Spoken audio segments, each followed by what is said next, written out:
not expect the High Court would give that order in the first place. Not just the interim order itself was quite shocking, pushed us to go and speak to Muslim communities, speak to girls from Muslim communities. The interim order had its very distinct effect on the state, and the High Court order had very distinct long-term effects. Violence, them facing a lot of harassment from young boys from their own class. Muslim girls are also scared of entering this conversation. Muslim girls told us that they lost their friendships. Media channels did anything but perform their jobs. Police reported it.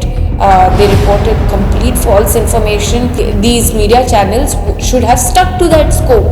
They have violated the privacy of young Muslim girls and several Muslim women by taking their camera to these spaces and broadcasting these images of them being asked to remove their hijab in public, putting Muslim girls in a very, very bad light, connecting them to terrorist organizations and for spreading all kinds of false information.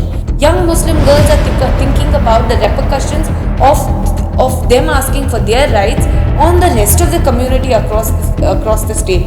Why the hijab issue? It is a strategic way to attack the Muslim community, to stop Muslims from being educated, to stop an entire section of Muslims from questioning the government, from reading, from writing, from mingling with other communities, from being secular, from being tolerant. This is a very, very direct way of the government to attack the Muslim community. Attack on the dignity of Muslim women has been an attack on dignity of all women that I still stand by. Hijab ಹಾಕಿದ್ರೆ high court ಆದೇಶ ಇದೆ, ಯಾವ ಕಾರಣಕ್ಕೂ ನಿಮ್ಮನ್ನ ಕ್ಲಾಸಲ್ಲಿ ಕೂತಿರೋ ನೀವು ಏನು ಮಾಡ್ತೀರಾ ಮಾಡೋದು ಸರ್. ನೀವು ಸರ್ ಅರೆಸ್ಟ್ ಮಾಡಿ ತಗೊಂಡು ಹೋಗ್ಬೇಕು ಸರ್. ನಾನು सर फोन ಮಾಡಿ सर. हमें कॉलेज को है तो हम ना कॉलेज में अलाउड नहीं कर रहे हो, बोल रहे हैं बुरखा पहन को है, स्कार्फ पहन को है तो हमें कॉलेज में अलाउड नहीं करते बोले। फिर भी हमें बुरखा नहीं, सो कॉलेज को नहीं आते कर को बोले। आपको भी कहा गया कि स्कार्फ निकालो? नहीं, टीचर से कुछ नहीं कहा गया है, टीचर को इशारों में बोला गया, हमने नहीं माना। तो मैं अभी पीरियड ली भी नहीं, अभी पीरियड साइंस और केमिस्ट्री का पीरियड है बोलकर लड़कियों को बुलाया गया मैसेज देकर। फिर बच्चे आए, आने के बाद ये issue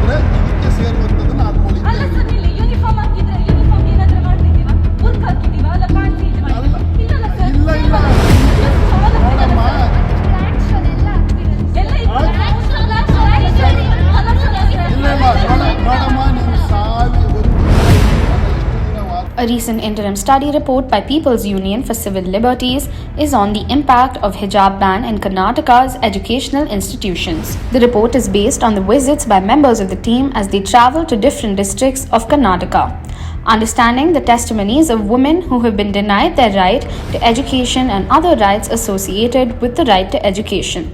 The report focuses on the educational, social and psychological ramifications of the hijab restriction on Muslim women students.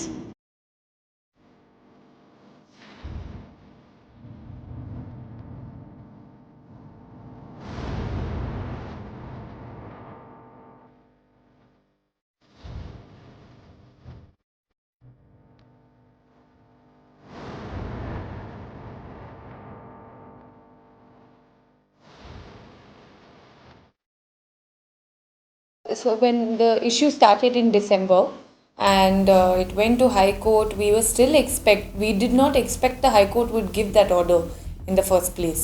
Not just the interim order itself was quite shocking, and the interim order had several repercussions which we saw sitting in Bangalore. Also we could see across the state several repercussions of the interim order.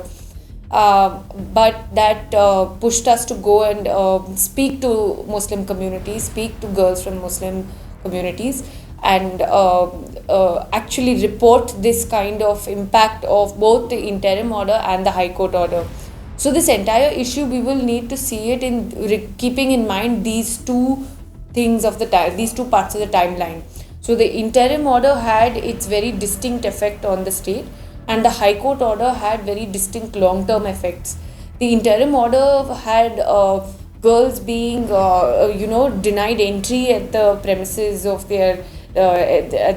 of educational institutions, their own classrooms, them facing violence, them facing a lot of harassment from young boys from their own class, These are things that were coming out from several districts after the interim order came out.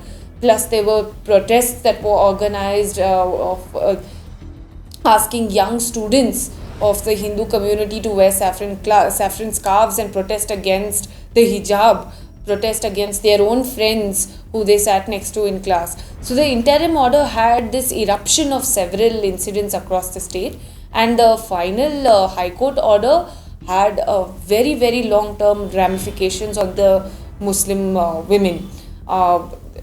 And this included dropouts, this included transfers to minority trust-run educational institutions, this included immense psychological distress, and it also included economic impact, because these are several of them, most of them from low income or lower middle class socio-economic backgrounds, and these are students who have studied all year and were not allowed to write their final exam. Some of them are repeating, some of them had to drop out, but they've had the entire family had to fight through that time and continue to try and find a way for the girls to continue education. Did you happen to meet non-Muslim girls, like, because they were classmates, when this revolution started, what was the mean? You speak to them also, the non-Muslim girls? So we were not able to speak to the non-Muslim girls, primarily because non-Muslim girls are also scared of entering this conversation. Since some of them some Muslim girls told us that they lost their friendships. To friends who were close to them for 2 years, 3 years, who they sat next to, suddenly they have lost friendships, and several Muslim girls were in tears when they were telling us this story. However, several other girls also told us that a few of them are trying to be in touch with us, but if they do too much, if they speak too much about us, if they speak too much on behalf of us, or if they even try and fight for us with a teacher, they get into a lot more trouble, even with the media, even with any reporter who comes. Non-Muslim girls, if they enter this conversation, they feel scared about the consequences that they face regarding not just educational administrators or faculty, but even other classmates saying, why are you entering this conversation? Who are you to say? So this kind of fear, this atmosphere of fear is very, very prevalent. Along with that, it is an extremely divided and polarized classroom. It is a classroom which should have reflected in a diverse and secular society. It should have been a classroom that taught young students to be tolerant, to be compassionate towards one another. But it has become a classroom today that we are very scared of what kind of a society it will lead to further. It could lead to a much more divided, polarized society, which is what the government seems to want at the day. Any fact finding from your side, why this hijab issue started all of a sudden? There should be a reason, right? Why it started? Anything you came across that? No, this is an issue that has never been. It was a non-issue. But when it started in the college in Udupi, unfortunately, that was a particularly stringent and particularly determined principal and college administration that did not want to negotiate with the young girls. This across Karnataka, Muslim girls who have been in educational institutions have always worn hijab and gone to colleges. So this being a sudden thing, even the girls of different colleges told us, many girls told us, we tried to negotiate with our principal, we tried to make sure that we have this conversation inside our college only, so that other Muslims don't suffer because of us. Young Muslim girls are thinking about the repercussions of them asking for their rights on the rest of the community across the state. But that was an administration in particular determined to keep these 6 girls outside college and more girls outside college. Unfortunately, these girls had to go through that, and they're still facing consequences because they chose to fight them in court. They're still facing consequences in that. So, why hijab issue? to me, it is a brilliant. It is not sorry. Why the hijab issue? It is a strategic way to attack the Muslim community, to stop Muslims from being educated, to stop an entire section of Muslims from from questioning the government, from reading, from writing, from mingling with other communities, from being secular, from being tolerant. This is a very, very direct way of the government to attack the Muslim community, and not just in their academic capacity, but it also to attack the dignity of Muslim women. The attack on the dignity of Muslim women has been an attack on dignity of all women that I still stand by. But primarily in this case, because of the protests and the saffron scarves led demonstrations across the state, because of that, this is also an attack on Muslims overall. And what's the percentage drawback, total percentage, because of this hijab issue? How many students have missed their exams? Unfortunately, this data doesn't exist because of the lack of any administration or any government's will to go down to the ground reality, speak to students and figure out what is the data. There has been no attempt, there has been no initiative from the governments to investigate what has been the impact of all this entire ordeal. They have made this very clear in their inaction. When we spoke to district officials, we spoke to deputy commissioners, we spoke to education, officials in charge of education of both PU and higher education, and it was very clear that one, they were denying that there is any impact. So there is a clear lie over there that they are telling us, because we spoke to girls too.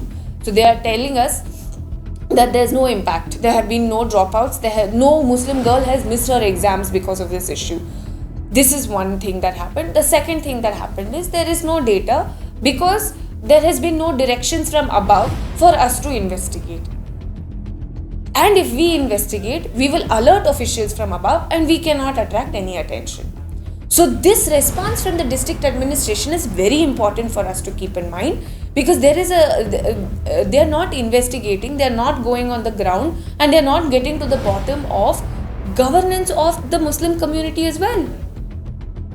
The education of Muslim women is at risk, and they have, being officials in the education department, they have taken no action to do any kind of surveys, to ask Muslim women, where are you studying, have you taken TC, simple questions like that, or even ask Muslim women, this is a long shot, but talk to communities about the psychological impact. There has been absolutely no survey.